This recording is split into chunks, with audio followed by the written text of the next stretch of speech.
Esto es Charlando de Historia y Mitos con Carlos Alberto El Pátula e invitados.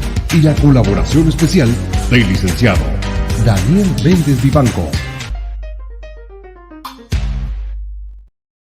¿Qué tal, amigos del auditorio? Muy buenas noches. Mil gracias por acompañarnos en este sábado 30 de septiembre, ya despidiendo este mes con mucho entusiasmo y agradeciendo que nos estén acompañando. Saludo en la ciudad de Huatusco, Veracruz, a mi compañero, amigo y maestro, licenciado Daniel Méndez Vivanco, que como cada sábado nos acompaña desde Huatusco, Veracruz. ¿Cómo estás, Daniel? Muy buenas noches. Muy bien, mi estimado Carlos, pues aquí atendiendo la cita que tenemos los sábados y con el gusto de saludar siempre al auditorio que está conformado por las redes sociales. Los saludo de la manera cordial, de la manera respetuosa que me merece todo el auditorio y ojalá estén atentos al desarrollo de nuestro programa. Yo sé que es un sábado, día de descanso, está transcurriendo el fin de semana. Unos estarán en casita, otros estarán en alguna reunión, saboreando un rico café, y otros también seguramente estarán trabajando, pero con una petición muy especial que les hago, de que no dejen de sintonizarnos. Sobre todo en este programa de hoy, que es una entrevista muy especial, que nos llena de emoción, de afecto por el invitado que vamos a tener. En lo personal, yo le tengo un aprecio muy grande. Cada vez que lo miro, Carlos, fíjate, te quiero comentar esto, cada vez que lo miro, que lo saludo, lo primero que pasa por mi mente es una serie de recuerdos sobre la infancia de él y mía. Ya lo platicaré ahora que me permitas entrar de lleno a la entrevista, pero es muy grato verlo bien, y por tal motivo, Carlos, pues yo te pido que hagas la invitación formal, que lo presentes de manera formal, de manera muy especial a nuestro invitado, como lo haces tradicionalmente, y ahí menciones su nombre. Nosotros lo conocemos como Polito, pero tú vas a decir su nombre completo, Carlos. Así es. Bueno, pues amigos del auditorio, un profesionista dedicado, entregado totalmente, como lo dice el nombre de nuestro programa, al trabajo profesional, al trabajo de la construcción, que le ha dado una imagen importante, pues, a la urbanidad en Huatusco, dentro del paisaje urbano, más bien, a Huatusco, Veracruz, con esa forma de diseñar sus edificios, sus construcciones. Ha sido también Jesucristo. Hubo una vez que él hizo ese difícil protagónico de Jesucristo. Y bueno, sin más preámbulos, en Huatusco, pues yo creo que mucha gente le tiene mucho cariño, yo también en especial, porque aparte de ser amigos, pues fuimos compañeros de muchos años de un movimiento muy importante para Huatusco, y aparte también, pues es mi compadre. Quiero presentarles en esta noche y darle la bienvenida a mi buen amigo Pedro de Bernardi Marini, alias Polo. Ahorita nos va a decir por qué le dicen Polo. Y bueno, pues ¿cómo estás, Polo? Muy buenas noches, gracias por acompañarnos. Muy bien, Carlos, muy bien, qué gusto saludarlos. Daniel, qué gusto saludarte y qué bonitas palabras hacia mi persona tienen. Yo de veras los estimo muchísimo, son amigos de toda la vida y la verdad inmerecidamente recibo esta entrevista. Yo sé que hay muchísima gente mucho más valiosa en Huatusco, pero humildemente la recibo y les diré todo lo que ustedes quieran saber. Ahora sí soy un libro abierto y lo que necesiten saber de mi vida, pues aquí estamos para servirles. Una vida, como dices, profesional, una vida de trabajo. La construcción es muy complicada y los que nos dedicamos a esto lo sabemos, pero bueno, es un amor a la construcción lo que a mí me ha nacido siempre y por eso es que hasta la fecha seguimos en esto. Pues muchísimas gracias, agradezco esta invitación. Muchas gracias, Polo. Pues muchas preguntas que van a surgir seguramente en esta charla. Y bueno, pues vamos a empezar por el principio, por el origen, mi estimado Polo. ¿En qué año naces? ¿Quiénes son tus padres? ¿Quiénes son tus familiares, tus hermanos?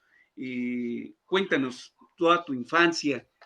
¿En qué año es cuando viene Pedro de Bernardi Marini al mundo y en qué lugar? Ok, muy bien. Claro que sí, Carlitos. Miren, yo soy descendiente de los italianos. Pronto, ahora en octubre, se celebrará el aniversario de la llegada de los italianos a México en 1881. En esa fecha llegan mis bisabuelos con mis 4 abuelos. Todavía podemos, pues, presumir de una manera no pretenciosa ni de mala fe, presumir que tenemos la descendencia de los 4 abuelos todavía, mis hermanos y yo. Aquí ellos llegan y pues comienzan a hacer su familia, como todos los migrantes italianos, con mucho trabajo y mucho esfuerzo, logran establecerse en diferentes comunidades. En 1962, ya en la casa que ustedes conocen como la casa de mi mamá y de mis padres, en la calle 11, número 335, aquí en la ciudad de Huatusco, es donde me toca llegar al mundo, un 12 de octubre de 1962. Próximamente cumpliré los 61 años. No me quito años, es la verdad. Me gustaría, pero así es la realidad. Ya 61 años de vida. Bueno, nazco en una familia, mi padre Lino de Bernardi III, agricultor toda su vida. Mi madre Elena Marini Vicentín, ama de casa, atendiendo a su familia como todas las mujeres de esa época, ¿no? Y de hoy en día, atendiendo a sus hijos. Fuimos 9 hermanos, 5 hombres, 4 mujeres, de los cuales 2 hombres ya están en la casa de nuestro Padre Celestial, en el cielo. Mi papá y mi mamá también están allá. Y bueno, a mí me toca hacer, como nos decían en algún tiempo, la memela del perro. ¿Por qué? Bueno, porque en las comunidades, de nuestros familiares, hacían tortillas. Y entonces hacían su pancle de tortillas cuando calculaban que ya habían terminado lo que les iba a alcanzar para 2 o 3 días, o para un día, de acuerdo al tamaño de las familias. Sí. Todo lo que sobraba de más hacían unas memelas, y esas memelas se las daban a los perros para que comieran. Pues por eso decían que el último de la familia era la memela del perro, ¿no? Es una tradición italiana que en algunos lugares todavía se sigue comentando. Fui el más pequeño de todos. Y bueno, me tocó estudiar desde la infancia en el Colegio México, que comúnmente se llamaba el de la Madre Jovita, ¿no? Ahí conocí a Daniel, precisamente, de chiquillos, desde ahí nos conocimos. Él parece que 2 años arriba de grado que yo en la escuela. Y bueno, desde entonces una amistad muy grande, muy bonita, muy sincera. Ya con Carlos nos conocimos en el movimiento de Jornadas de Vida Cristiana unos pocos años después, ¿sí? Sí. Y bueno, ahí estudié yo la primaria en lo que era el Colegio México. Después fue cuando el temblor del 73 me trasladan a la escuela Sánchez Oropesa, aquí enfrente del parque, en 6º de primaria. Después la secundaria en la escuela 5 de febrero. Regreso a lo que era el Colegio México antes, ¿sí? A estudiar la secundaria. Después pasamos a la preparatoria Bachilleres de Huatusco, que estaba aquí donde está el Palacio Municipal ahorita. El propedéutico, que antes se estudiaba, que era el 3º de preparatoria, me toca estudiarlo en Córdoba. Y posteriormente, en el 1980, entro a la Universidad Veracruzana para la carrera de arquitectura, licenciado en arquitectura. Más o menos lo que me tocó de estudiar. Pero sí me gustaría comentarte lo que dijiste, lo que a muchos les llama la atención. El nombre. De la diferencia. El nombre, exactamente.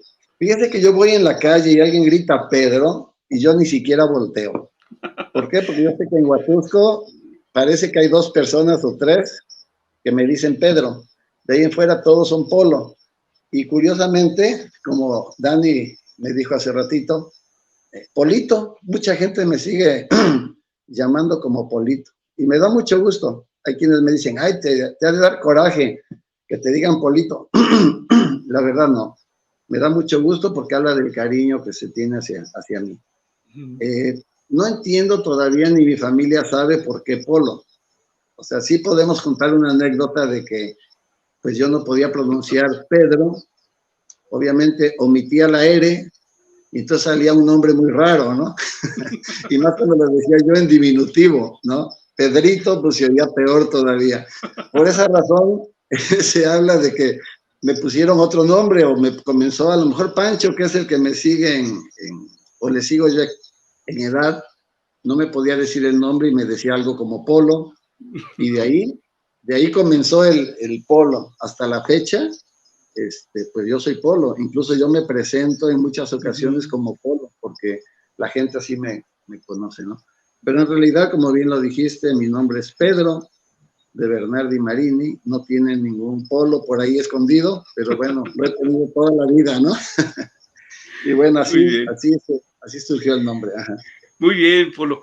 Oye, pues yo te conocí pues desde muy chico. Yo recuerdo que te veía a ti igual a otros jornalistas, y créeme, no es ninguna alusión ni nada, que me inspiraban mucho cuando los veía yo en la iglesia, en el altar. Yo te recuerdo mucho ahí en la iglesia, en el altar, porque veía yo una hermandad, prácticamente una hermandad, que yo decía, estaba yo pues chico, y decía yo algún día voy a pertenecer a ese movimiento, a ese grupo, porque me gustaba. Y en el negocio de mi papá, de repente ustedes llegaban, y Sí. y todos unidos, hombres, mujeres, y esa hermandad a mí me generaba, pues, no sé, mucha curiosidad de ver por qué se llevaban tan bien y siempre unidos. Y pues eso después lo supe, ¿no? Cuando entré a ese movimiento, ahí te conocí. Pero cuéntanos, ¿fue muy marcada la religiosidad en tu infancia, Polo, en tu juventud? Platícanos un poquito de eso. Fíjate que tan marcada, Carlitos y compa, que bueno, yo a los 6 años, recuerdo que ya era yo acólito aquí en la iglesia. Pues está a media cuadra de esta que es la casa de ustedes. Gracias. Gracias. Y a mí me llamaba mucho la atención siempre. Desde los 6 a los 7 años hice mi primera comunión. Ya estaba el señor cura Trejo, Enrique Esi Domínguez. Él, pues con Dani fuimos acólitos de él en su tiempo. Y obviamente que eso marcó mucho, ¿no? Mi hermano Pancho, él iba 2 años, es mayor que yo, 2 años y medio, casi 2 años, y entonces él también era acólito. Y casi todos los de aquí de mi barrio eran acólitos, entonces pues era una tendencia, ¿no? En aquel entonces era la moda ser acólito. Obviamente, pues yo también, ahí voy con muchos compañeros, con Chay González, entre ellos, con sus hermanos, pues con muchísimos chamacos. Había aquí en el barrio cantidad de niños, o sea, lo platicamos con los vecinos. Yo no sé de dónde salía tanto niño aquí en el barrio, y la mayoría éramos acólitos, ¿no? Entonces, de ahí surgió. Después comenzamos con hacer grupos juveniles, ya cuando éramos un poquito más grandes, ¿no? Ya adolescentes, con mi amigo Máximo Tosa Bendaño, con Alfonso Domínguez, que era con los que convivíamos mucho en aquel entonces, y hacer grupos juveniles. Después llega el movimiento de jornadas, y bueno, pues seguimos en la línea de la Iglesia Católica, y bueno, hasta la fecha sigue el movimiento de jornadas. En algún momento llegó a ser coordinador del estado de Veracruz, el grupo de Huatusco, y en otro momento llegó a ser núcleo coordinador nacional del movimiento de jornadas, el grupo de Huatusco. O sea, la trayectoria que ha tenido la Escuela de Auxiliares de Huatusco ha sido muy grande, muy importante dentro de la Iglesia Católica. Y bueno, a mí me ha tocado participar en todos esos eventos. Qué bien, qué bien. Posteriormente, en esa infancia, adolescencia, juventud, ¿dónde estudias ya la carrera de arquitectura, Polo? ¿En Jalapa, en Veracruz? ¿En qué parte del estado de Veracruz? En Jalapa, fíjate, Carlos, que hay algo curioso. Yo estudié el propedéutico en Córdoba, y ahí fue cuando hicieron las encuestas para ver qué carreras más iba a abrir la Universidad Veracruzana, sobre todo en Córdoba, porque Jalapa era como la universidad o la Facultad de Arquitectura, no nada más de Veracruz, era de muchos estados. Yo tuve compañeros en Jalapa de Tabasco, de Ciudad del Carmen, de Veracruz, de muchos lugares, compañeros míos, porque en sus lugares no había universidad, facultad de arquitectura. Entonces tenían que venir a Jalapa. Aparte tenía una fama increíble, o sea, de las mejores del país era la Facultad de Arquitectura de Jalapa. Entonces, cuando estudio yo el propedéutico en Córdoba, surge la iniciativa de poner la Facultad de Arquitectura en Córdoba. Es más, yo hubiera sido la primera generación de la Facultad de Arquitectura de Córdoba, pero la verdad, por la razón que quieras, no me quise quedar en Córdoba. Aparte, yo tenía familia en Jalapa, que estaban mis 2 hermanas, ellas me podían apoyar en Jalapa. En Córdoba yo no tenía nadie que me apoyara, y obviamente nuestra situación económica no era muy buena, era difícil, como nos pasó a todos de jóvenes, como nos pasó a la gran mayoría, salir desde abajo, estar yéndose de aventones todos los fines de semana.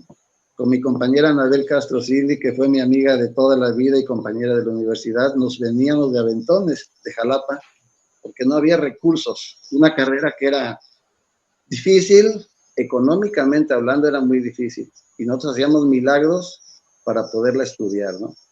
Mis hermanas me ayudaron mucho, mi mamá me ayudó mucho para poderla realizar, ¿sí? Y mis hermanos, obviamente, fue un trabajo de familia, como pudimos unirnos y sacar mi carrera adelante.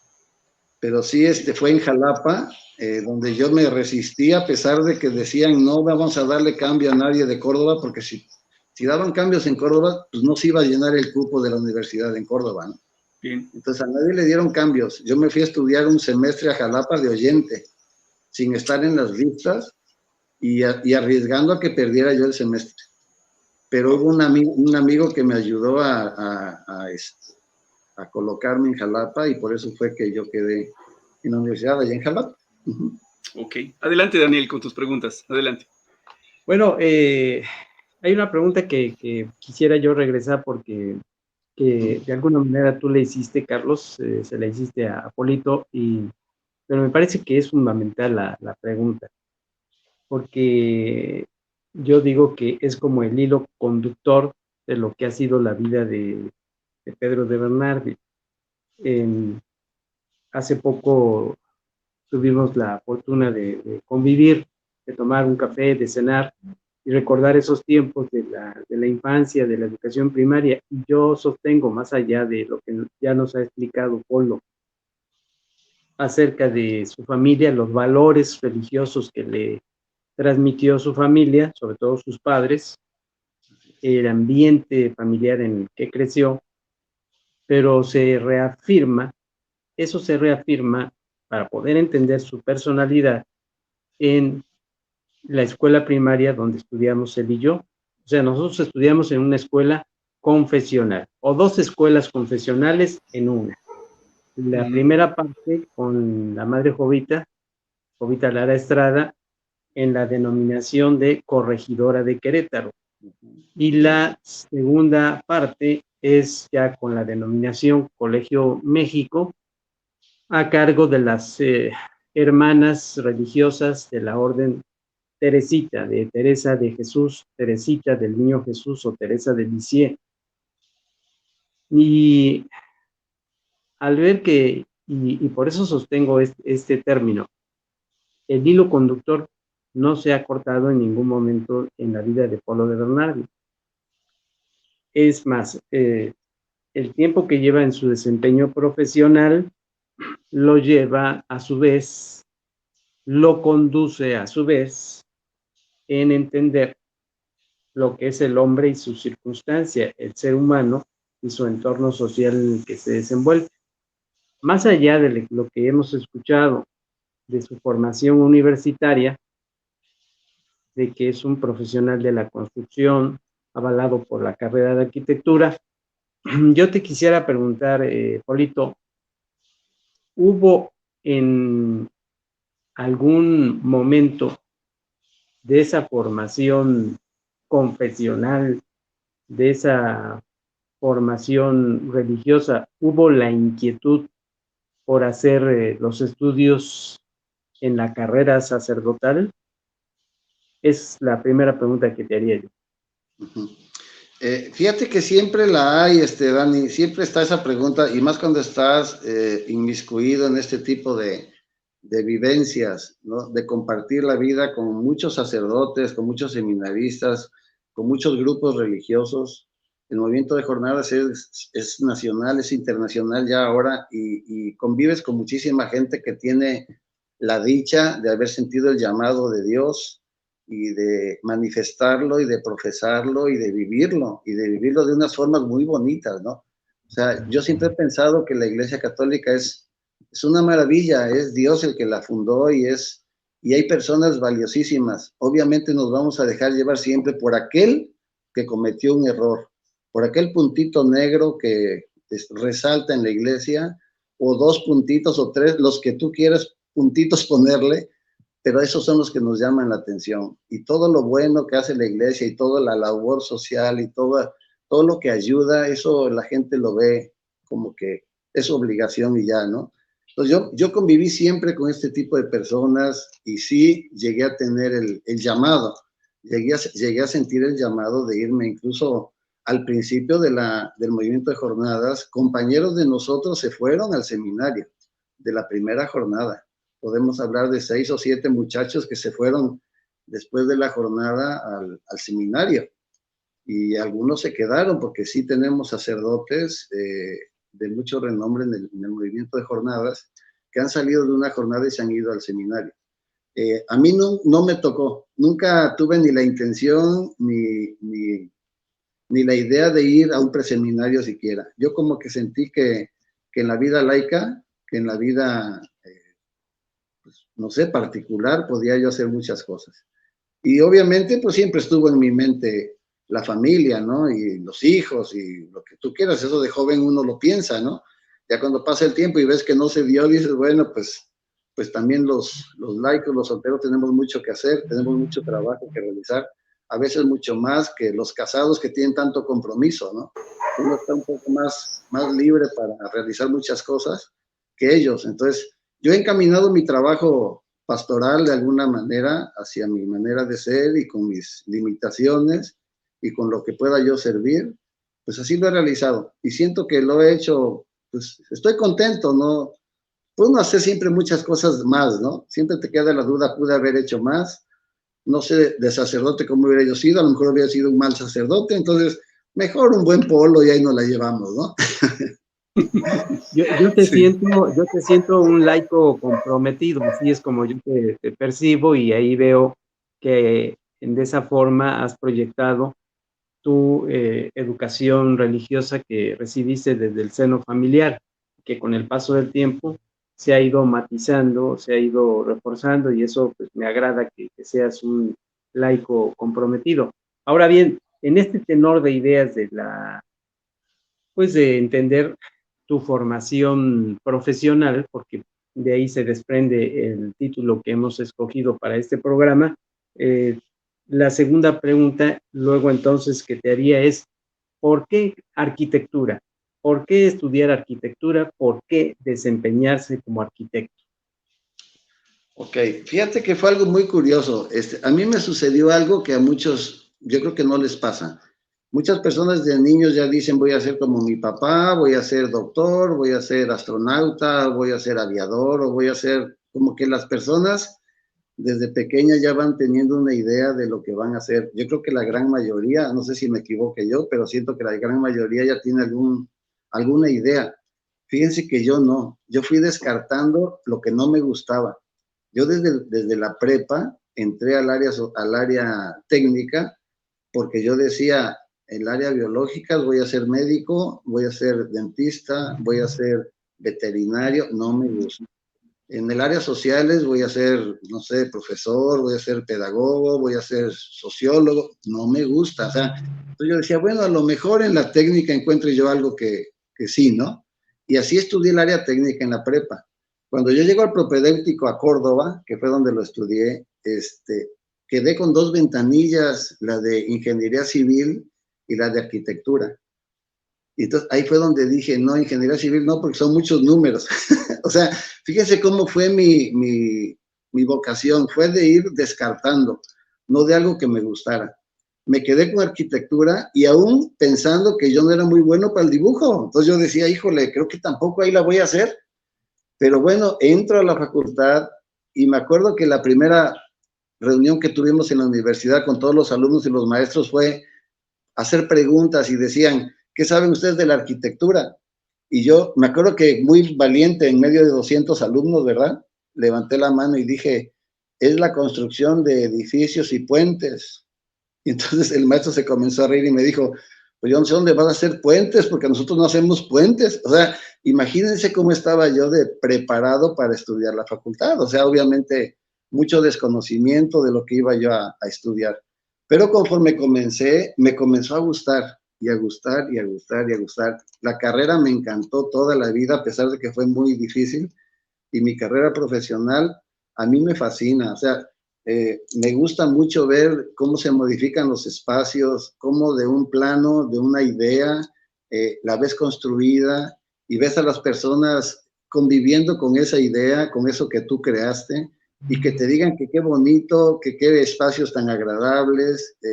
No sé, yo creo que esa es la parte importante de la carrera de arquitectura, que al final puedas tú ayudar a solucionar los espacios de las personas, sus espacios de trabajo, sus espacios de convivencia, sus espacios de recreación, sus espacios de habitar, donde puedan ellos tener una casa y vivan felices ahí, porque está la casa hecha de acuerdo a sus necesidades. Yo siempre le digo a mis clientes, la casa no es para mí, la casa es para ustedes. Yo soy un traductor de sus necesidades. Ustedes díganme con qué han soñado. Luego les digo, pónganme la cartita de los Reyes Magos, donde ustedes pongan lo que quieran, las recámaras, la sala de televisión, lo que ustedes necesiten, y con lo que hayan soñado, escríbanmelo y yo en base a eso les voy a traducir. La forma de la casa, si es colonial, si es campestre, si es minimalista, si es... Eso ustedes me lo van a decir, porque la casa es para ustedes. Entonces, uno al final como arquitecto es el traductor de las necesidades de las personas. Y eso lo vemos en cualquier trabajo, en un hospital son situaciones totalmente diferentes, ¿no? En un teatro la funcionalidad es totalmente diferente. En cualquier edificio que uno realiza es una investigación constante para poder saber cómo hacerlo y cómo solucionar los espacios para dar solución a los problemas, porque yo puedo hacer un edificio pues, a mi gusto, y al final nadie va a vivir feliz en él porque no le solucioné problemas a nadie, ¿no? Entonces la traducción es traducirle a las personas las necesidades que tienen, plasmarlas en un papel y después construirlas. Y ahí es donde tú ves la satisfacción que uno tiene al ser arquitecto. Fíjate, Pablo, y si me permites, Carlos, sí, adelante, adelante. Pregunta que me parece interesante. Tú en lo que me acabas de responder, bueno, pues perdón, pero voy a ir un poquito en esa búsqueda dentro de mi desempeño profesional que he tenido del ser orientador educativo, pues voy a esa búsqueda, voy a escudriñar más tu personalidad profesional. Y hubo un momento en que dijiste, cuando estabas tratando de optar dentro de las ciencias, dentro de las áreas técnicas, estas carreras, dijiste, ingeniería, no, porque ahí están los números. Entonces, seguramente en nuestro público que nos está prestando la atención, se despierta una inquietud como la mía, como orientador educativo, hacerte esta pregunta. ¿Cuál sería entonces la diferencia entre la carrera de ingeniería con la de arquitectura? Porque, pues, el lenguaje numérico, quiero entender que está presente en ambas. Sí. ¿Qué opinión tienes al respecto? Claro que sí. Mira, Dani, te lo voy a contestar con una historia. No sé si sea real o no sea real. A lo mejor es un cuento nada más que se fabricó para explicar lo que es la arquitectura y lo que es la ingeniería civil. Dicen que van dos personas en la calle caminando y entonces dicen, ven un edificio que está ahí construido, pues muy, muy bonito, ¿no? Muy diseñado, con mucho detalle. Entonces dicen, oye, mira qué bonito edificio. ¿Quién lo habrá hecho? Y dice, mira, ese edificio lo hizo un arquitecto. Ah, correcto. Siguen caminando y se encuentran un edificio, pues, que no tiene la funcionalidad que debe de ser. Y dice, ¿y ese quién lo habrá hecho? Dice, bueno, ese lo hizo un ingeniero.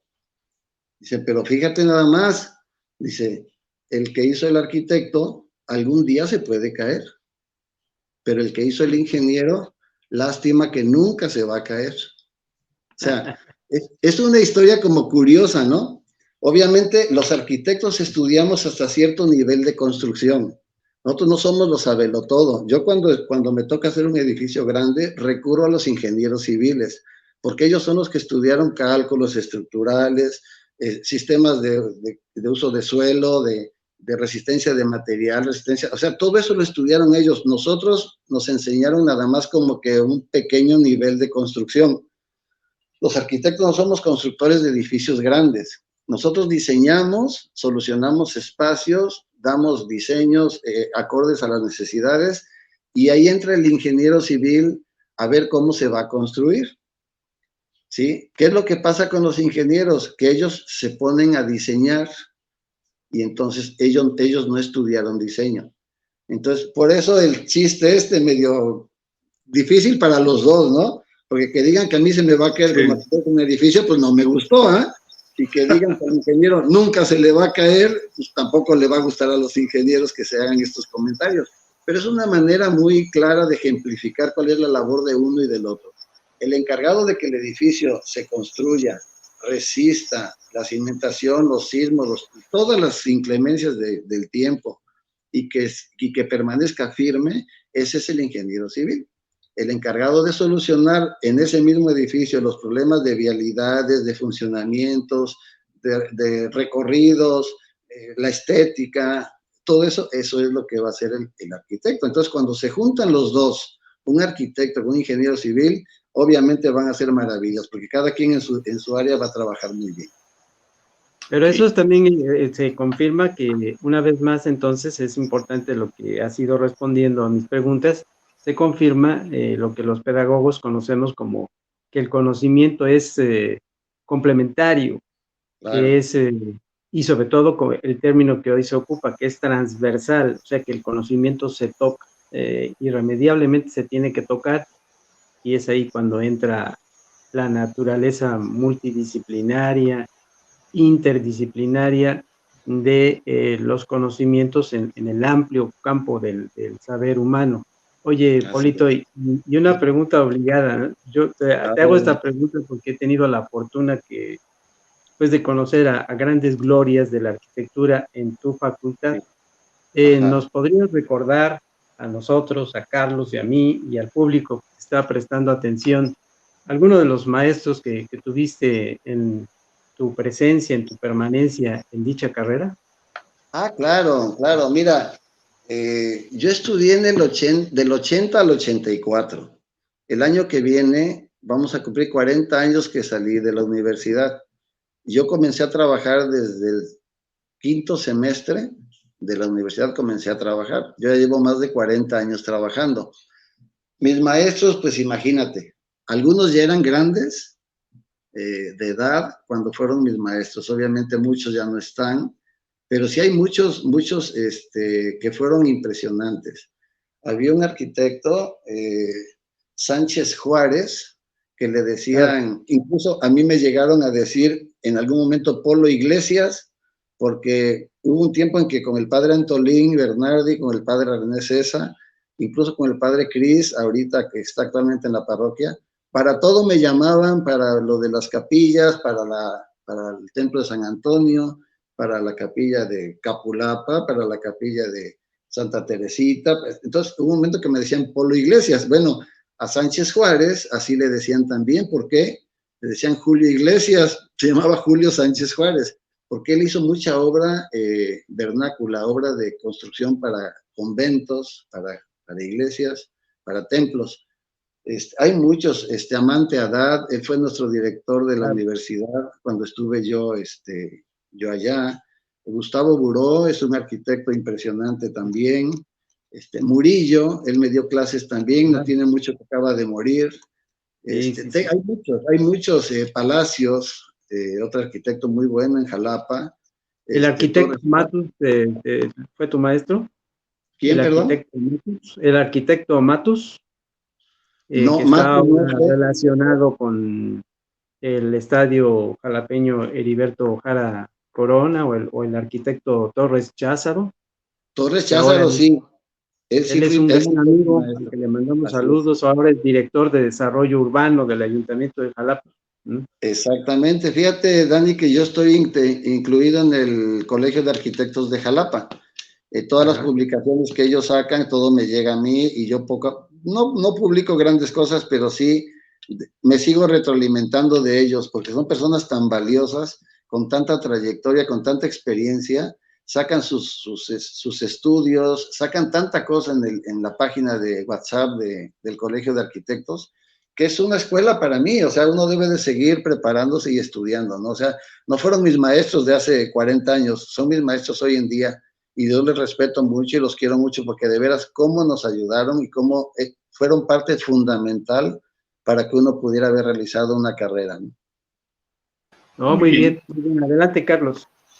Excelente. Terminas la facultad, Polo, y como todo profesionista, ahora, ¿para dónde jalo? ¿Me voy de Huatusco? ¿Me quedo en Huatusco? ¿Me quedo en Jalapa? ¿Dónde empiezas a trabajar y cómo es ese despegue laboral que te ha llevado, pues se puede decir que al éxito profesional como arquitecto, Polo? Platícanos un poquito Así de eso. es. Sí, claro que sí, Carlitos. Fíjate que yo salgo de la universidad en el 84 y comienzo a hacer mi servicio social en el Palacio Municipal, en la Dirección de Obras Públicas. En los últimos 12 meses de la carrera, como teníamos las tardes libres, de hecho la universidad en aquel entonces era mañana y tarde, no teníamos mañana libre o tarde libre, era mañana y tarde de estudios, de talleres, de clases. Entonces, solamente los últimos 12 meses fue nada más en la mañana. Entonces, comencé a hacer mi servicio desde séptimo semestre y octavo semestre ya estaba haciendo el servicio. Con Anabel Castro y con una compañera de Jalapa hicimos nuestro servicio ahí en el Palacio Municipal y ahí un día llegó un arquitecto y nos invitó a trabajar a su constructora. Nos fuimos a trabajar con él durante un año. Estoy hablando del 85, más o menos, trabajamos en Corporación de Diseño y Construcción, en la Plaza Macuiltepec, que está por los estadios. Ahí fue mi primer trabajo que yo tuve en una empresa, en una constructora. Al siguiente año me cambié de trabajo, porque esta trabajaba para gobierno municipal, y a mí me llamaba como más la atención obras un poquito más grandes, entonces pasé a un despacho que se llamaba Fricasa, que trabajaba con obras del Estado. Ahí me tocó irme a Alvarado a remodelar el Palacio Municipal, me tocó ir a Tecolutla también a remodelar el Palacio. Hicimos una obra en el Palacio de Gobierno, ahí en el centro de Jalapa. Hay un departamento que se llama Universidad Pedagógica Nacional, no sé si todavía esté, en aquel entonces así se llamaba. Y ahí comencé yo trabajando. 2 años llevaba yo en Jalapa, ya trabajando, yo pensando que mi vida era pues, seguir allá. Sí. ¿Por qué? Porque estamos hablando de 40 años y las mentalidades de las personas con el tiempo cambian, ¿no? En aquel entonces era difícil que las personas buscaran un arquitecto. Todo el mundo decía al albañil que nos haga 3 cuartitos y adelante, ¿no? Entonces, había muy pocas personas en Huatusco que buscaran un arquitecto. Entonces, yo decía, bueno, yo en Huatusco, ¿qué voy a hacer? O sea, ya había arquitectos aquí, mayores que yo, que ya trabajaban, pero que no les iba muy bien, ¿no? Entonces, yo decía, no, yo Huatusco, obviamente, pues no. Pero sale un edicto en la universidad donde dice que si tú pasas 3 años de que saliste de la universidad y no hiciste tu tesis, tienes que regresarte a estudiar el último semestre. Entonces yo dije, no, me costó muchísimo salir, muchísimo esfuerzo económico, de todo, dije, yo ya no puedo regresar, y si no hago mi tesis, ya no me titulé, yo creo que en la vida. Entonces, dejo mi trabajo, pido un permiso en Jalapa y me vengo a Huatusco, donde no hay nada que hacer, ¿no? Donde yo decía, pues allá quién te va a buscar, quién te va a hablar para una obra, me pongo a hacer mi tesis y cuando termine me regreso a Jalapa y sigo mi vida por allá, donde Dios me diga, ¿no? Esos eran mis planes. No pasaron más de 15 días en que estaba yo aquí en Huatusco, cuando mi tía Juana, hermana de mi papá, me habla para hacer una casa que está frente a Telmex, que es de 2 pisos. La primera obra que yo hice aquí en Huatusco, gracias a mi tía. Y de ahí comenzó otra en el Capricho, y de ahí comenzó otra, y después así se fue, con decirles que a los 3 meses que yo había pedido de permiso para hacer mi tesis, ni había yo hecho la tesis, No ni avanzaste. había yo regresado a Jalapa. Entonces me hablan de Jalapa, les digo que no voy a poder regresar al trabajo, pues ya estaba yo aquí como con 8 o 10 obras, ya no sabía yo qué hacer con tanto trabajo, y entonces dije, no, mis trabajadores a las 6 de la tarde, ahora sí cuelgan la cuchara y se van a descansar. Así es que yo a las 6 de la tarde dejo mis obras y me pongo a hacer mi tesis. Entonces todos los días a las 6 de la tarde dejaba yo mi trabajo y me ponía yo a trabajar en mi tesis. Y los jueves me iba yo a Jalapa, porque antes no había computadoras para bajar información ni nada de esto, entonces era todo con bibliotecas, era sacar copias a los libros, a veces no te prestaban los libros en las bibliotecas, entonces ir a asesorarme con los arquitectos. Al final terminamos titulándonos Anabel Castro, nuestra compañera Patti de Jalapa, y yo con la misma tesis. Y nos pudimos titular. ¿Cuál fue el tema, Polo? ¿Cuál fue el tema? Fíjense qué curioso, el tema se llama Centro de Convivencias Juveniles de Vida Cristiana. Es una casa que yo proyecté para el movimiento de jornadas. Bueno, lo proyectamos con Anabel y con Patti. Entonces, la tesis ya ves quedó. Cómo el hilo conductor al que yo me hacía referencia ha estado presente hasta estos días de tu vida, ¿eh? Así es, Dani, así es. Muy bien. Y bueno, ya lo que pensaba yo quedarme aquí unos 3 mesecitos y regresarme a Jalapa, ya se convirtieron en 39 años y aquí seguimos, gracias a Dios.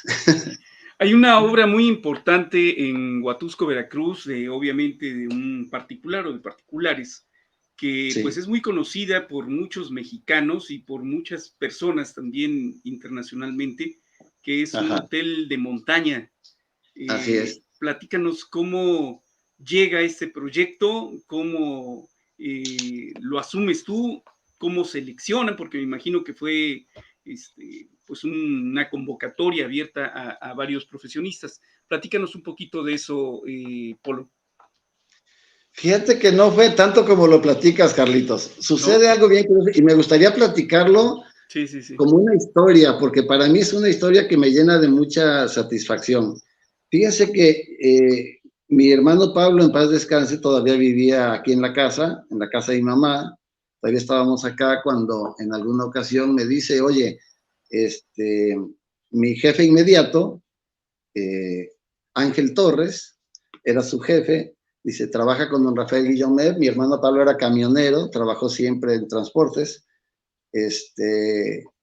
quiere hacer un bañito ahí en su oficina, que estaba enfrente de Cafetaleros de Fortín. ¿Se acuerdan de un portón rojo grande que estaba ahí? Al fondo estaba una oficinita y de lámina de asbesto. Cerca del Colegio México, ¿no? Cerca del Colegio México. Junto al Colegio México, enfrente, exactamente, en la Avenida 4.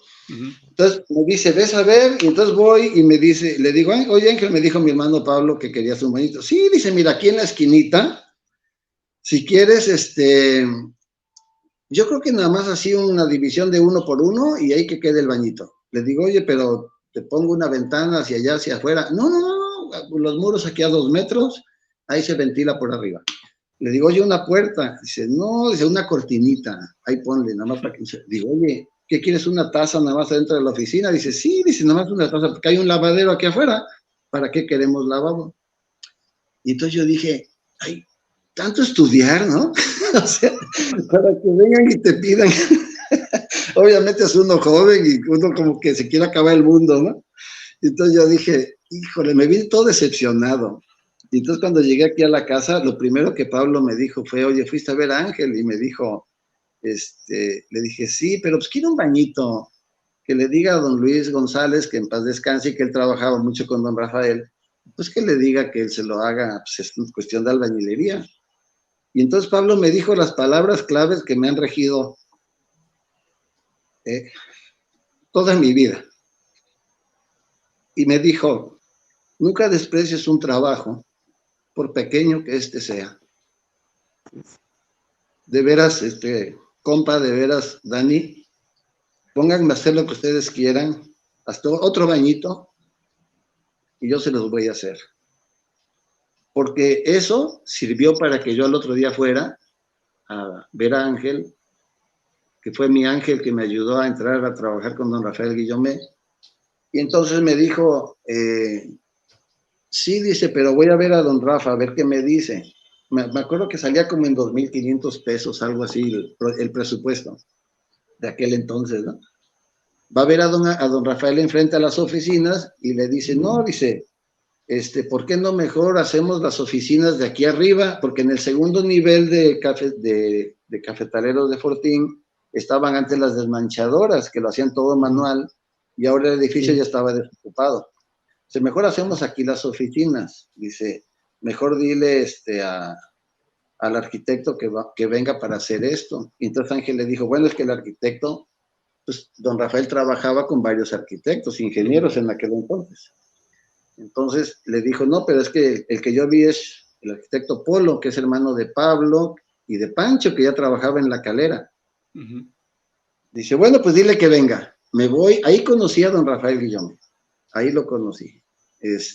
Me explicó lo que quería y le comencé a hacer sus oficinas en el segundo nivel, junto al Colegio México, exactamente, para que ya todas sus oficinas quedaran centralizadas en un solo lugar. Las tenía regadas por diferentes lugares. Entonces se centralizó todo.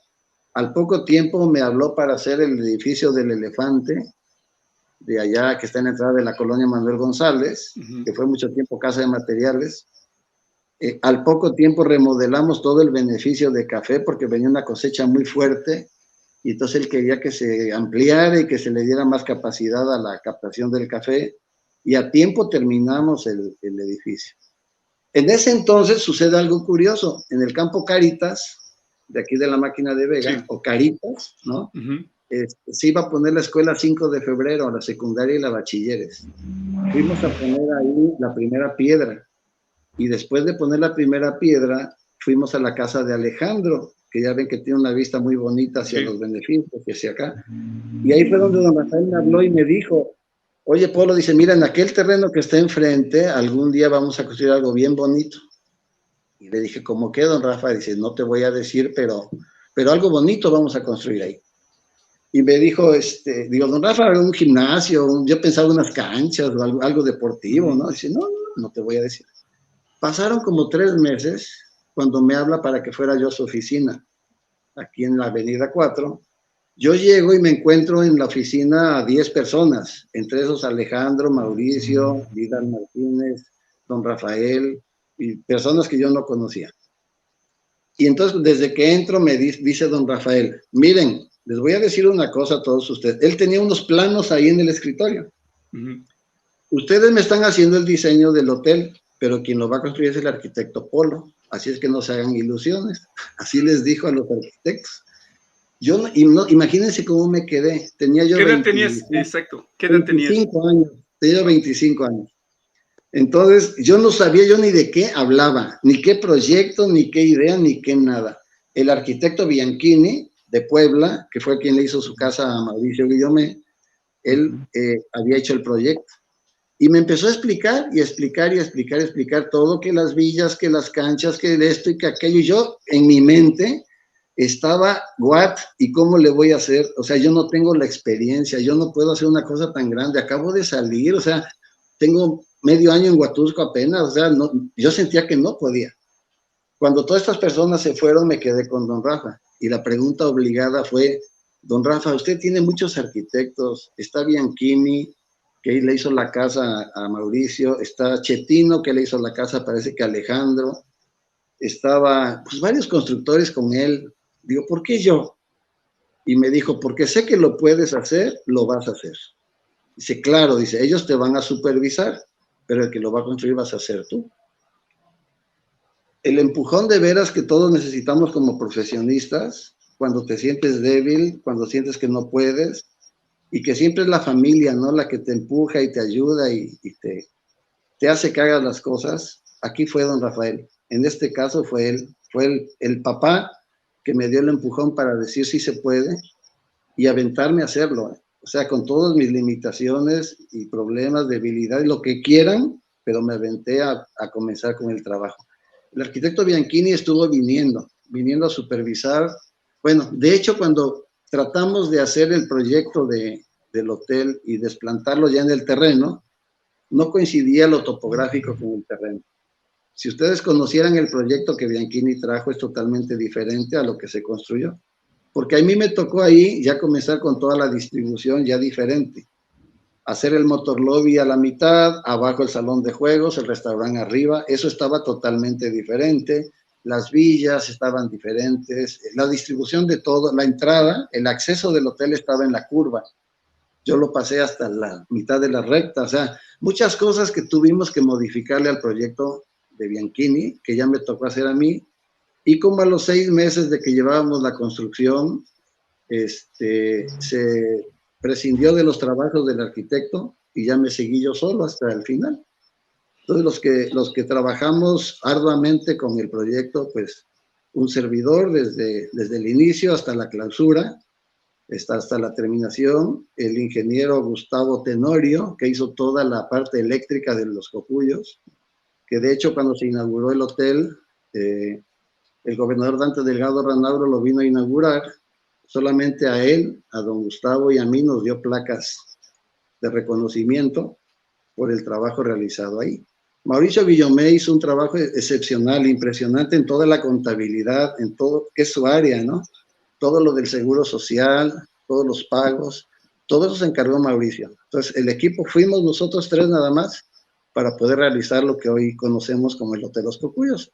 Después de eso vino Cales de Huatusco y después muchísimas obras. Entonces, por eso siempre yo recuerdo aquel bañito del que les platico, porque de una obra que yo decía, ¿cómo es posible que busquen un arquitecto para hacer un medio bañito? Vean todo el trabajo que salía. En alguna ocasión, platicando con don Rafa, me decía, yo quisiera darte más trabajo, pero ya no tengo. Dice. Ya me decía, te acabaste mi dinero. En broma me lo decía. Digo, don Rafa, pues le construí mucho. Dice, pues sí, dice, y todo está bien construido y sin ningún problema. Dice, pero pues ya los tiempos después cambiaron. Y con don Rafa nos llevamos súper bien siempre. Para mí fue como un segundo papá que me impulsó, que me ayudó y que gracias a él, yo creo que gracias a él puedo decir que soy el profesionista que soy. Oye, Polo, pues impresionante. ¿De qué año estamos hablando? ¿Como del 89 o 88? Exactamente, empezamos en el 87 y se inauguró en el 89. Ajá. Van a cumplirse el año que viene ya los 35 años del Hotel Los Cocuyos. Del Hotel Los Cocuyos. ¿Todo el diseño fue aportación tuya o del otro arquitecto también y ya posteriormente lo fuiste modificando? A ver, platícanos un poquito porque eso para mí es muy importante saberlo, sí. Y yo creo que para muchos huatusqueños también. ¿Cómo estuvo sí, claro. todo ese diseño? Mira, se tomó como base el diseño que él hizo, el diseño estructural, el diseño, de hecho él me mandó todos los planos estructurales, castillos, cimientos, cadenas, todo cómo se iba a construir. Él mandó junto con un ingeniero que venía con él, todo ya como masticadito, ¿no? A mí no me tocó hacer cálculos de nada porque ya él me mandó todo esto desde el principio. Pero cuando veíamos con don Rafa que el restaurante, en lugar de dar hacia el frente, como lo hicimos, en el proyecto original daba hacia atrás, hacia el jardín, teniendo una vista tan bonita, pues hay que modificarlo. Entonces pasamos el restaurante para el frente, los servicios para atrás. El motor lobby, estaba entrando al motor lobby, del lado izquierdo estaba el salón de juegos y del lado derecho la recepción. Necesitábamos una explanada como de 20 metros o 25 de ancha para poder hacer esa obra. No teníamos en ese terreno esa explanada, las pendientes son muy fuertes. Por eso fue que pusimos abajo el salón de juegos, en medio el motor lobby y arriba el restaurante. Entonces, todo eso se fue acondicionando con el tiempo. Los lugares donde están las villas, el lugar donde está el salón de fiestas, las canchas, todo eso se fue modificando de acuerdo al terreno. Al final, la idea conceptual sí es la del arquitecto Bianchini. Eso nunca lo vamos a negar, porque él fue el que hizo la idea original de los Cocuyos.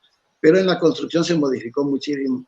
Ya en la construcción se modificó. Algunos cambios los hicimos incluso con él. Pero ya después cuando dejó de venir, ya me quedé yo con toda la responsabilidad. Oye, y se ha ido modificando más, ¿no? Polo, o estoy equivocado, porque vaya, a mí me toca también trabajar en ese maravilloso hotel en los años 90 y tengo acá en mi mente cómo era y cómo es ahora, pues de repente voy a fiestas, voy a eventos y veo cosas nuevas, digo, aguas, esto no estaba, ¿no? A ver, platícanos un poquito de eso, se ha ido modificando, ¿verdad? Fíjate que yo desde que entregué el hotel en el 89, estuve como un año todavía yendo al hotel, hablando con los encargados de mantenimiento, explicándoles cómo funcionaban los drenajes, las bombas de agua, las cisternas, el sistema eléctrico, todo eso lo estuvimos, yo calculo como un año más, ya funcionando el hotel. Yo seguía yendo para ir enseñándole a los de mantenimiento y a todo el mundo cómo trabajar y cómo echarlo a andar, ¿no?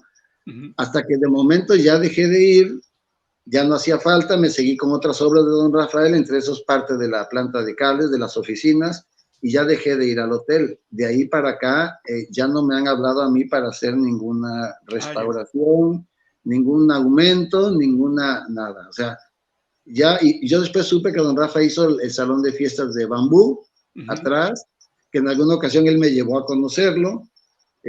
Las cosas que él iba haciendo me llevaba y me decía, oye, ¿cómo ves? Vamos a hacer esto acá. Y entonces yo le daba mi opinión, pero ya no volví a trabajar ya en el hotel, ya no volví a hacer obras con ellos, ni de mantenimiento, ni de nada. Alguna vez algunos avalúos que sí les hice, pero ya trabajo de construcción ya no, hasta que terminamos y lo entregamos, ya dejé yo el hotel.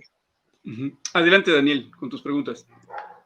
Pues en primer término celebro esas lágrimas que han salido de los ojos de Polito, porque me permite reafirmar una gran sentencia de carácter existencial muy sabia, ¿no? Cuando dice que todo trabajo es una bendición que viene del cielo, ¿no? Entonces yo celebro esa emotividad que nos has reflejado esta tarde, esta noche, aquí en el estudio y delante del auditorio. Bueno, hay una pregunta obligada, ¿no? que también en materia de construcción yo quisiera hacerte, porque te considero también como una persona versátil en el desempeño de tu profesión, que es la Casa de los Leones. Eso nos llevaría al ámbito cultural. Háblanos un poquito de esta casa tan emblemática que, por ejemplo, a quien les habla, le trae a quien les habla grandes recuerdos, porque mi infancia transcurrió mucho en esa casa, ¿no? Jugué mucho en esa casa, mi padre me llevaba a visitar a Tere Bonilla, él iba en su calidad de médico y de amigo de la casa de la dueña, doña Tere Bonilla. Yo era chamaco y me ponían a jugar, me llevaban a la cocina, me regalaban dulces que hacían ellas en casa, Tere Bonilla y su ama de llaves Celia. Es una casa que me llena de sentimientos encontrados. ¿Qué nos puedes decir de tu experiencia ante un reto? Quiero pensar que fue un reto también arreglar, redefinir esa casa que es tan bella y que ha quedado también hermoseada. ¿Qué nos puedes decir al respecto? Claro que sí, Dani. Fíjate que algo de lo bonito de mi profesión es eso. O sea, me ha tocado restaurar muchos edificios antiguos aquí en Huatusco. Uno de esos es la Casa de los Leones. Es, de hecho, el último de los edificios antiguos que he realizado. Hace 3 años se terminó la construcción. Y bueno, un reto sí muy fuerte porque no debemos de perder la historia de los edificios. Podríamos haberlo dejado mucho más bonito, mucho más decorado, no sé, haberle hecho maravillas, que al final hubiera perdido la esencia de lo que era el edificio de los Leones original. Yo cuento con la amistad, y para mí es un orgullo, de la arquitecta Irma Becerril. Ella es delegada del INA en la zona Córdoba-Orizaba, que nos corresponde a nosotros, de hace muchos años. O sea, yo creo que de 30 años, más o menos, de que la conozco y de que con ella hemos restaurado y remodelado todos los edificios de aquí de Huatusco. No es un trabajo mío nada más, es una asesoría de ella y que hemos podido trabajar en conjunto. A la arquitecta se le tiene a veces miedo porque piensan que te va a multar, te va a castigar, no te va a dejar construir o va a haber problemas con ella. Si ustedes supieran qué clase de persona es ella, súper accesible, claro, defiende mucho el patrimonio de la humanidad de los edificios, ¿no? Defiende el patrimonio, la vista, que no se pierdan los conceptos elementales y originales de los edificios. Es fácil redecorar, pero se pierde la esencia del edificio al redecorar. Ella lo llama restaurar, o sea, volver a hacer lo que antes estaba con materiales nuevos, pero mantener la misma idea que se tuvo desde antes, ¿no? Con la Casa de los Leones se mantuvo toda la parte del sótano, la parte del frente, la fachada no se tocó más que para darle rehabilitación. Los leones están intactos, nada más bañaditos ya. Toda la parte entrando a la Casa de los Leones, la parte izquierda, quedó como estaba, los cuartos, las habitaciones, el baño, todo quedó como era lo original. Solamente se anexaron los corredores del lado derecho. ¿Por qué? Porque era un corredor que hacía forma de L y ahora ya es un corredor que hace forma ya de dos patios, el patio trasero y el frontal. Había un muro que dividía los dos patios. Se habla en la historia, y tú debes de saberlo, Dani, muy bien, cuando se tenían que esconder en patios traseros para que no los asaltaran o no los mataran, ¿no? Entonces, había patios traseros ocultos, que esta casa lo tenía, que yo lo que hice fue hacer unos arcos muy grandes para poder integrar el patio trasero con el del frente, y bueno, lograr con las figurillas, con las esculturas, con las molduras, con todo lo que la casa tenía originalmente, hacer una integración general de todo el edificio. Es un poco difícil, pero la arquitecta Irma me ayudó muchísimo, y bueno, se logró hacer un edificio muy bonito, y un edificio que mucha gente, teníamos la duda hasta de entrar a conocerlo, ¿no? Porque mucha gente no lo conocía. El dueño del edificio actual ha tenido la apertura de dar acceso. En diciembre, en Día de Muertos, en algunos eventos da acceso al edificio para que la gente lo conozca. Entonces, es un detalle muy bonito de Arturo, el compartir lo que él tiene para que lo podamos disfrutar todos. Muy bien, Excelente. Polo. Excelente, pues un saludo a mi buen amigo Arturo Pinto, porque vaya, esto que acabas de decir, esa apertura que da para conocer este edificio, esta casa que causó curiosidad a todos los huatusqueños, pues es una excelente oportunidad para trasladarse al pasado. Y qué bueno, Polo, que tú también respetaste obviamente esa armonía, esa atmósfera hacia ese Huatusco antiguo. Así es, yo creo que es una parte de la labor, o sea, ya ahora en la Facultad de Arquitectura, en la carrera de Arquitectura hay muchísimas especialidades. Incluso hay una especialidad que es en vegetación, especialidades ya en cosas técnicas, ¿no? En equipos modernos, en digitalizaciones. Ahora ya hay muchísimas maestrías y doctorados que podemos obtener de la arquitectura. En mis tiempos, pues no había tantos, ¿verdad? Era lo elemental, era lo básico, pero bueno, uno tiene que irse documentando y tiene uno que irle estudiando día a día. No se puede uno quedar en que hacía yo mis planos a lápiz y en albanene y con tinta china, ¿no? Ahora tiene que ser ya la computadora, los renders, ya tiene uno que actualizarse en muchas cosas porque la tecnología te come, ¿no? Y entonces al rato te quedas atrás. Entonces, todo eso ha sido parte constante, ¿no? En mi trabajo, para poder presentarle hoy en día ya a mis clientes no un dibujo en lápiz o un dibujo en tinta china, un dibujo ya en tercera dimensión, un recorrido ya por los espacios que se van a construir, donde tú puedes ver el edificio, cómo va a quedar, aun cuando todavía ni lo construyes, ¿no? Entonces, todo ese tipo de tecnologías para la arquitectura han sido fabulosas porque ya podemos darnos una idea desde antes de tener la obra, cómo va a quedar. Y el cliente ya se imagina cómo va a ser, porque en el papel no se lo imaginaban. Uno, por más que les explicaba, pues no se daban la idea de cómo iba a ser, teniendo la idea en la mente, pero el cliente no se da la idea. Ya que comienza a construir, comienzan los cambios, ¿no? Así no me gusta, ahora cambia. Entonces, ahora con los métodos electrónicos que hay y con todo el sistema de tecnología, ya se dan una idea perfecta de cómo van a quedar los proyectos. Y en el ámbito escolar, también has tenido experiencia. Háblanos un poquito sobre tu experiencia en la construcción escolar, Polito. Sí, fíjate que en Huatusco pues no hay manera de tengo compañeros que sí se quedaron en Jalapa y que sí son maestros en la universidad desde que salieron, ¿no? Ahí me tocó ser maestro en la escuela Morelos, en Coscomatepec, precisamente en los años de la construcción de los cocuyos. Daba yo clases de física, química, historia del arte, cuando todavía existía la materia en el programa escolar. Año y medio estuve trabajando de maestro en la escuela que ahora es González Peña, ¿no? Esa parte Así no la es. conocía, Polo. Esa parte sí no la conocía, es nuevo esto, ¿eh? A ver, sigue Para contando que porque veas. me interesa mucho.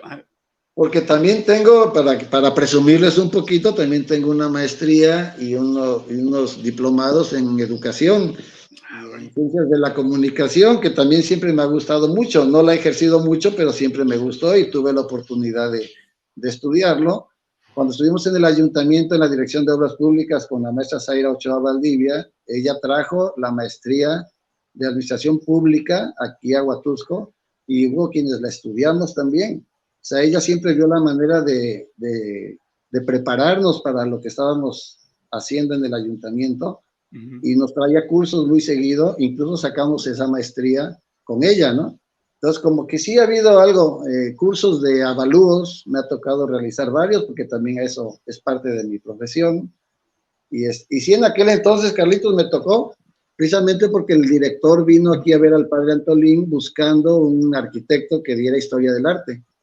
Y curiosamente yo cuando estudié la prepa no estudié historia del arte porque se daba en el área sociales, no se daba en el área técnica, pero ahora ya exigían que fuera un arquitecto el que diera historia del arte. Pues yo me voy a Costco por 2 horas el martes y 2 horas el jueves, no me alcanzaba ni para el pasaje lo que yo ganaba con esas 2 horas, entonces me dijo el director, te voy a llenar el martes y el miércoles de horas. Y entonces estuve dando desde las 7 de la mañana hasta las 2 de la tarde el martes y el miércoles. Entonces yo llegaba aquí a mi casa afónico, yo ya no podía ni hablar. El jueves yo no podía hablar. Entonces mi hermana Reina, que es pedagoga, que ustedes la conocen, sí, me dijo, oye, para eso son los sistemas pedagógicos, te voy a dar unas clasecitas. Entonces ella me dio clases de cómo dar clases. Y entonces ya después ponía yo cuestionarios y que intervenciones en clase, y ya era yo un maestro ya dando clases. Y curiosamente comenzamos los cocuyos, y entonces el día que yo faltaba a la escuela en Costco, era todo el día, y entonces mis alumnos hacían fiesta. Si yo no llegaba a las 7 de la mañana, pues ya todo el mundo tenía horas libres, y si no llegaba yo el miércoles, más todavía.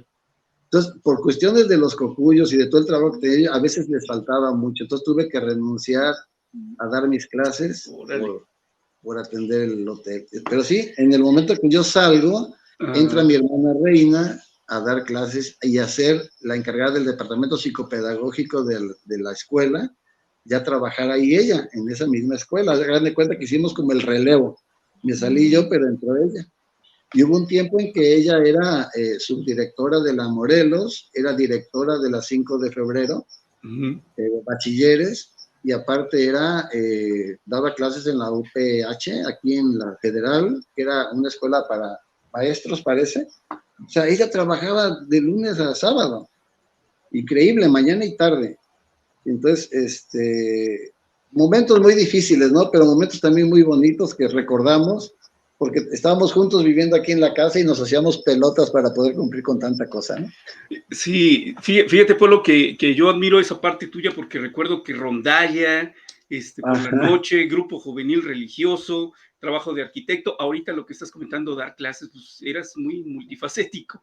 Oye, sí, el tiempo desafortunadamente se nos está viniendo encima. Platícanos brevemente, rapidito, lo que tú recuerdes de cómo fue este rollo que se suscita durante la administración precisamente de Zaira Ochoa, y que de repente hay una gran polémica por la remodelación del Palacio Municipal de Huatusco, y de repente pues se oyen muchos rumores de que le clausuraron la obra a la presidenta en ese tiempo, la maestra Zaira. Platícanos un poquito cómo estuvo este rollo, porque yo creo que también es importante para la historia y mitos de Huatusco. Claro que sí, fíjense que fue algo muy, muy curioso porque era el único palacio municipal en el estado de Veracruz de lámina. ya era algo que tenía que arreglarse. Había goteras, los documentos se echaban a perder, ya había muchas quejas con el palacio y no se quería arreglar precisamente por eso, porque ¿para qué meterle dinero, como dicen, dinero bueno al viejo? Entonces, hicimos el proyecto del segundo nivel del palacio con la arquitecta Irma Becerril, les recuerdo su nombre con ella. Ella nos autorizó el segundo nivel, pero ustedes saben perfectamente que, híjole, la política es un poquito difícil. No me gustaría meterme mucho en el tema de la política. No, eso no. Pero cuando un presidente municipal está sobresaliendo, obviamente que los otros no les va a parecer, y eso es lógico y lo entendemos perfectamente. Por esas razones fue que se suspendió la obra la primera vez. Yo hablé con la arquitecta Irma Becerril, me dijo, oye, pues ya tienes tus permisos, ya tienes todo, pero pues ni modo, o sea, debemos de atender al llamado de la gente porque pues, que se vea que les estamos haciendo caso y que los estamos atendiendo. Vamos a dejar un tiempo sin construir y ya que se calmen las aguas, reiniciamos. No se va a estar el palacio en ruinas toda la vida, ¿no? Se suspendió la primera vez. Por cuestiones políticas, se reactiva la obra otra vez y como teníamos que meter columnas muy gruesas para hacer el segundo nivel, y son muros de piedra todo, entonces cuando tú abres un espacio para meter una columna y a un lado hay una puerta y del otro lado hay una ventana, obviamente se te cae todo, porque todo es piedra. Entonces, se veía que se estaba demoliendo el palacio. Volvieron a clausurar la obra por segunda vez. La obra se terminó en el trienio de Zaira con 20,000 problemas, se terminó toda la obra de construcción, hasta los revocos, se comenzaron los pisos, algunas ventanas, algunos detalles, y cuando entró el próximo presidente municipal fue con el que se finiquitó la obra. Una obra que hizo el gobierno del estado, una obra que no hizo la maestra Zaira, ni la hicimos en obras públicas. Nosotros no vimos un centavo de esa obra, como mucha gente decía, es que no la terminó porque se robó el dinero. No, no fue así, o sea, ni siquiera vimos el dinero. O sea, no se terminó porque con tanto paro que nos hicieron, pues no se desprogramaban los tiempos de construcción. Y efectivamente tardaron como unos 4 meses después con el presidente nuevo que se terminó, pero la terminó el gobierno del estado. Yo visitaba al director de Obras Públicas del estado cada 8 días, porque yo sabía que cuando tú insistes, la gente te oye. Yo era director de Obras Públicas y la gente me insistía y yo les hacía caso. Entonces yo decía, le voy a hacer igual, porque cuando no te insisten como que se te olvida, ¿no? Entonces yo vivía casi allá en Obras Públicas del estado para que se pudiera realizar la remodelación y restauración del palacio. Un día el arquitecto Reiné, que por cierto era el director de Obras Públicas, me dijo, el día que terminemos el palacio, te voy a soñar, arquitecto. Y le dije, qué bueno que me sueñe, pero no porque me sueñe, sino porque termine usted el palacio. Y efectivamente, se pudo terminar la primera etapa, que es la primera. El palacio, hicimos el proyecto general de todo el palacio, de toda la manzana, descontando la obra de un local que está comercial ahí, que no es del palacio, pero toda la manzana completa está diseñada para unirla con un patio central, con sus arcos centrales y con una arquitectura muy bonita, uniendo el DIF, uniendo obras públicas, uniendo la biblioteca a todo el patio central. Eso incluye otras 2 etapas de construcción, que pues no se han realizado, y esperemos que algún día, ¿no? Polo, y ya para cerrar esta charla, que nos platiques también sobre, bueno, nos va a faltar tiempo, pero obviamente sí, acudes ahí a la invitación para personificar a Jesucristo, en la obra de Jesucristo Superestrella, en un teatro en ruinas. En ruinas, posteriormente, sí. ese espectáculo da prioridad a que se vea por parte de las autoridades de Huatusco, se voltea a ver ese entusiasmo de todas las personas que participan y se haga un llamado al presidente en turno, en este caso Cosme Crivelli, en esa época, y se empiece una remodelación del Teatro Solleiro, y en el gobierno del estado estaba Miguel Alemán. Platícanos un poco esto. Fue también el arquitecto Polo de Bernardi quien tiene que ver con esta remodelación. Platícanos un poquito de esto. Sí, claro que sí, Carlos. Mire, nosotros nos reunimos en alguna ocasión con Silvia, con Severo, con algunas personas con las que hicimos el comité del Teatro Solleiro, la maestra Aida bueno, éramos un grupo que nos reuníamos para ver la manera de restaurar el teatro. Fuimos a ver a Cosme y él nos dijo que había poca fe en el teatro porque Huatusco pues ya no era un lugar, no lo dijo él, lo dijeron otras personas, no era un lugar de cultura Huatusco, cuando antes era la ciudad de los pianos, ¿no? Ahora resulta que nuestros ayuntamientos anteriores a Cosme habían comentado que pues, iba a ser un elefante blanco. Así de eso yo me enteré, no me consta ni lo oí directamente, pero bueno, ven que en Huatusco surgen comentarios que al final no sabemos si fueron ciertos, pero bueno, en base a esos comentarios, vimos a Cosme Crivelli y le dijimos, Cosme, a ti te gustaba mucho el teatro, yo me acuerdo que cuando estabas en la universidad trajiste una obra aquí a Huatusco, y a ti te gustaba el teatro, ayúdanos a remodelarlo. Y nos dijo, vamos a hacer algo en el teatro bonito, y cuando la gente vea que habiendo cosas en el teatro, la gente va, entonces les ayudamos a restaurarlo. Y ahí surgió la idea de Jesucristo Superestrella, porque es una obra que te va a llevar gente a fuerza, ¿no? Entonces llama mucho la atención. La presentamos 9 veces. La primera función, el ayuntamiento estuvo en la primera fila, Cosme con todo su cabildo y su gabinete. En la última función llegó con el cheque de 650,000 pesos para la restauración del teatro. A mí me dio unos planos él, que se los habían hecho en Jalapa, en la Facultad de Arquitectura, porque en la facultad luego se hacen proyectos en los talleres para ayudar a los alumnos a que vayan a aprenderse los proyectos, y el arquitecto Fentanes, que es sobrino de don Rafael Guillomé, él trabajaba allá, y él fue el que le trajo los proyectos aquí a Cosme. Pero un proyecto que no incluía el segundo nivel de gradas, no incluía los 3 niveles de camerinos, ni incluía el sótano. Era un proyecto más pequeño, que cuando a mí me da Cosme eso, le digo, sabes que yo lo voy a aumentar porque aquí no nos va a caber la gente. Esta capacidad la tenía hace 50 años el teatro y no podemos tener esa capacidad ahora. Entonces fue cuando yo hice el segundo nivel, el sótano, los 3 niveles de camerinos. Se amplió todo el teatro y se dejó funcionando. En diciembre del 2009 fue cuando se inauguró el teatro, después de estar en ruinas, después de que no funcionaba para nada, porque nos tocó limpiarlo, sacar hierbas, animales, culebras, todo encontramos en el teatro para poder presentar la obra. Meses después, en diciembre, se presenta ya con el teatro remodelado, restaurado, también gracias al arquitecto Araceli que nos ayudó en la restauración. Y bueno, se logra ya presentar la obra otra vez, ya con el teatro restaurado, y hace Cosme Crivelli su informe de gobierno de ese año. Se podría decir que hay una participación, a ver, aquí 2 cosas, ¿no?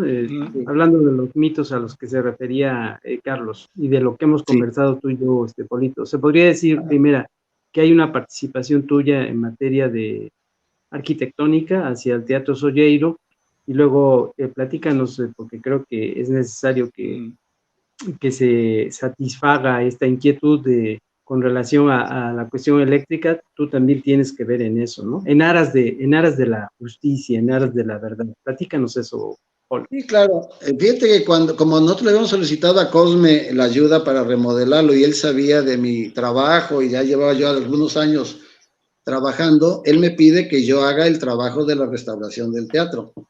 Obviamente lo hicimos conjuntamente con Obras Públicas en cuanto a la documentación, porque Abraham Carrasco, que era el director de obras en aquel entonces, yo a él le daba las estimaciones y todo para que él las pasara al Orfis y para que él hiciera toda su documentación y comprobar el dinero.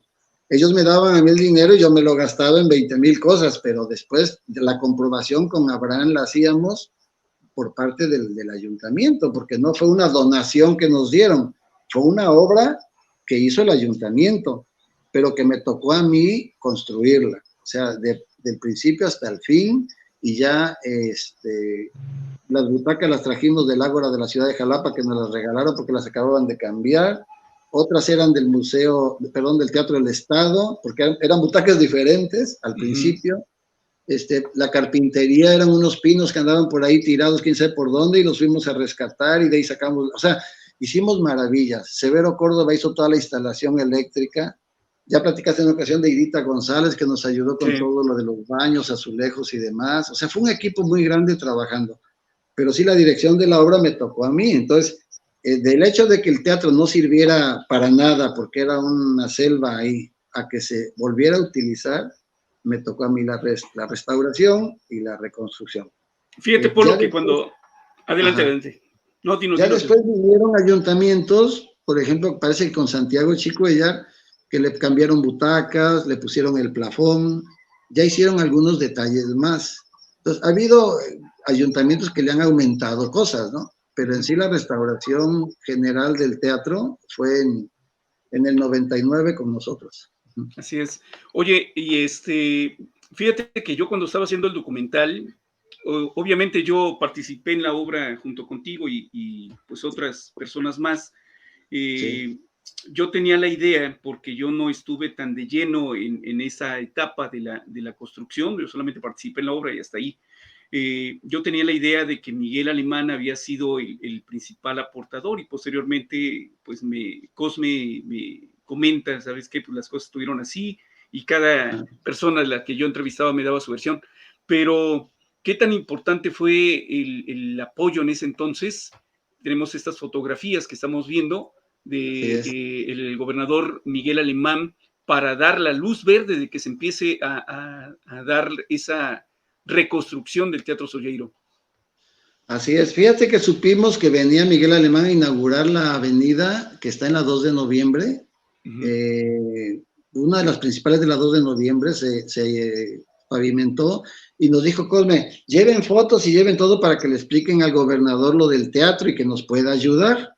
Entonces, ahí estamos en esa foto explicándole a Miguel Alemán, ahí está Cosme, ahí está la maestra, bueno, ahí estamos los que participamos esa vez, explicándole cómo está el teatro y dándole ideas de cómo va a quedar y que queremos pedirle su ayuda. Él nos dijo que sí, que con todo gusto, que estaba muy bien y demás. Hasta ahí quedó la relación con Miguel Alemán. Nosotros nunca lo volvimos a ver, ni para pedirle, ni para que nos diera nada. Nosotros lo que recibimos fue del ayuntamiento. Entonces, ahí Cosme sí sabe perfectamente de qué ramo salió. Lo que en alguna ocasión el profesor Arnulfo Torres, gran maestro de la secundaria mío y muy querido por todos, ¿no? Él era tesorero del ayuntamiento. Él nos dijo que había un problema porque no podía llamarse Teatro Soyeiro. No había un recurso en el ramo 33 para sacar dinero para un teatro. Pero que si le poníamos auditorio municipal, sí podía pasar.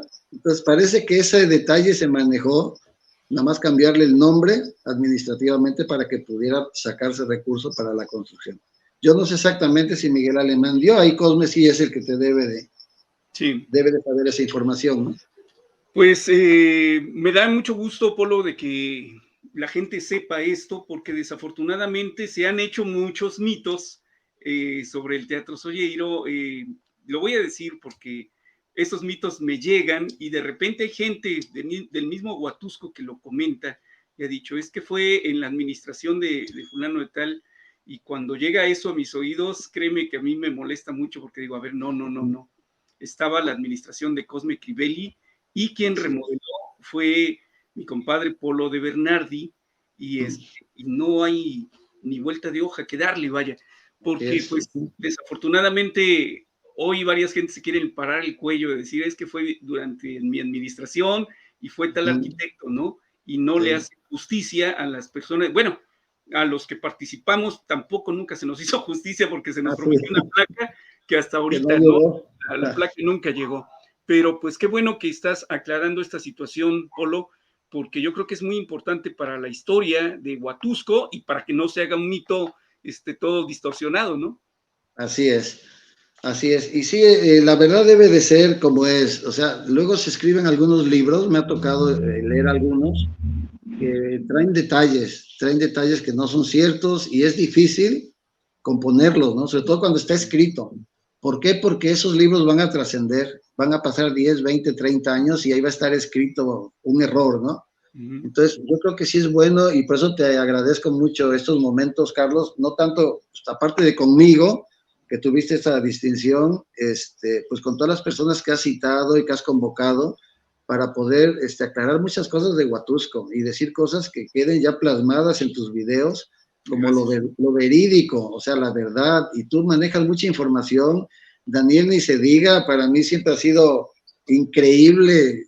Yo no sé cuántos cerebros tendrá ahí adentro, pero de veras qué capacidad para captar información, datos, fechas. Yo no soy nada bueno para eso, la verdad, pero sí, lo que me ha tocado vivir se los platico, porque estuve y porque lo puedo atestiguar.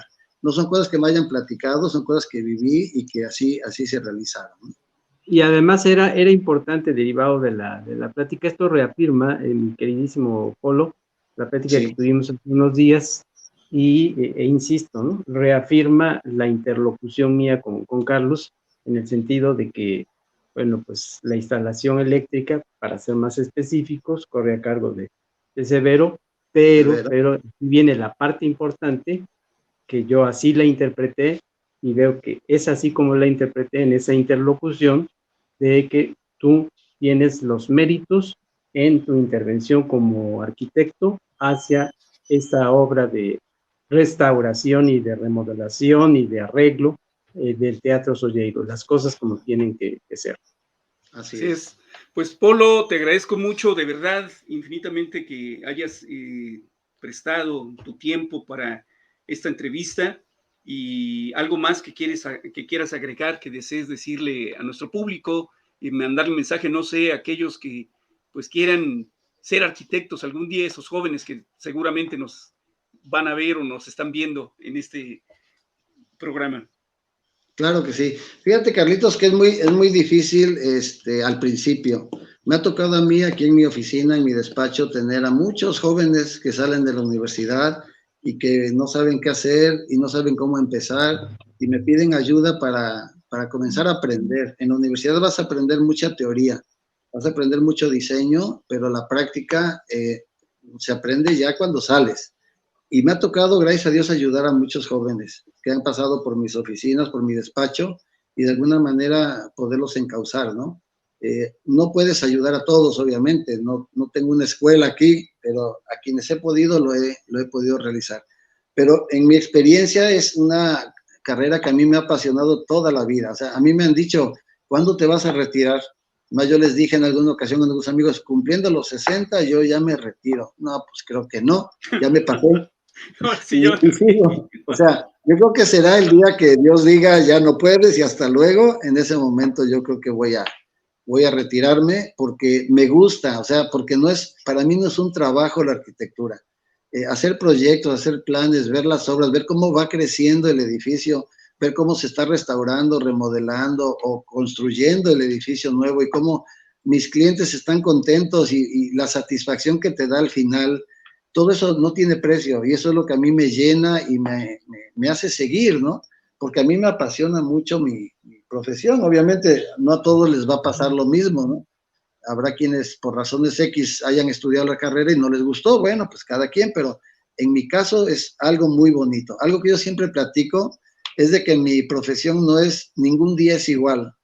Ningún día es igual. Yo me levanto en la mañana, desayuno, como y ceno, porque es de ley, ¿eh?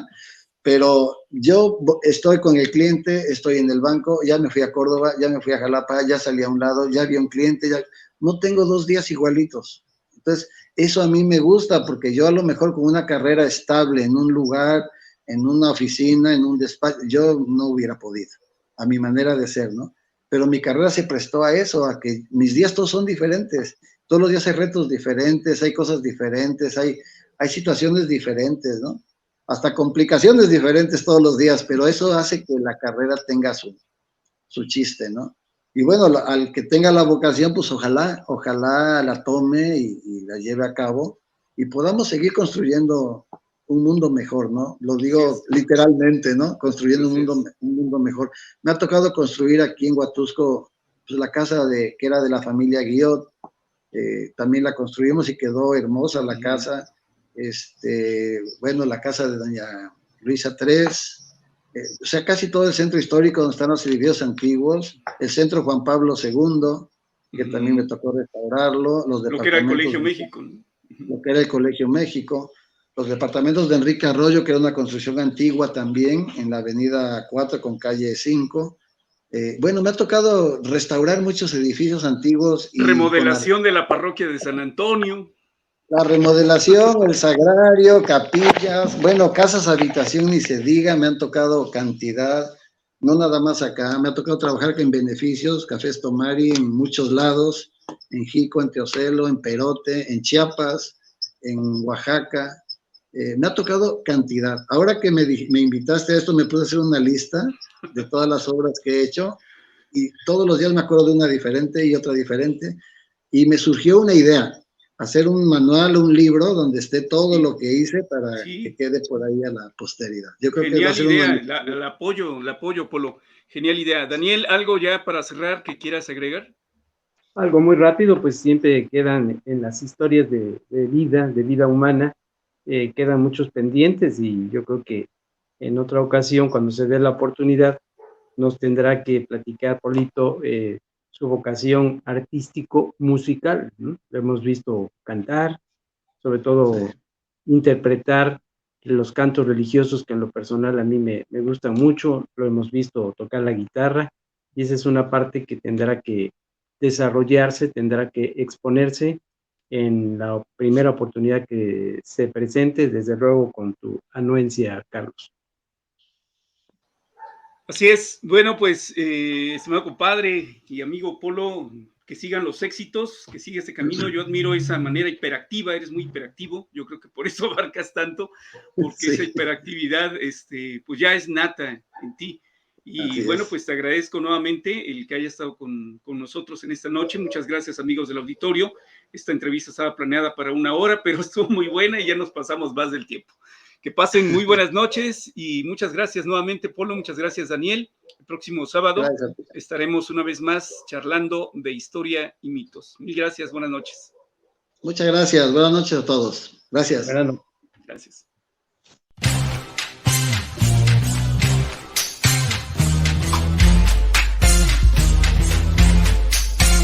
Muchas gracias. Nos veremos el próximo sábado para seguir charlando de historia y mitos.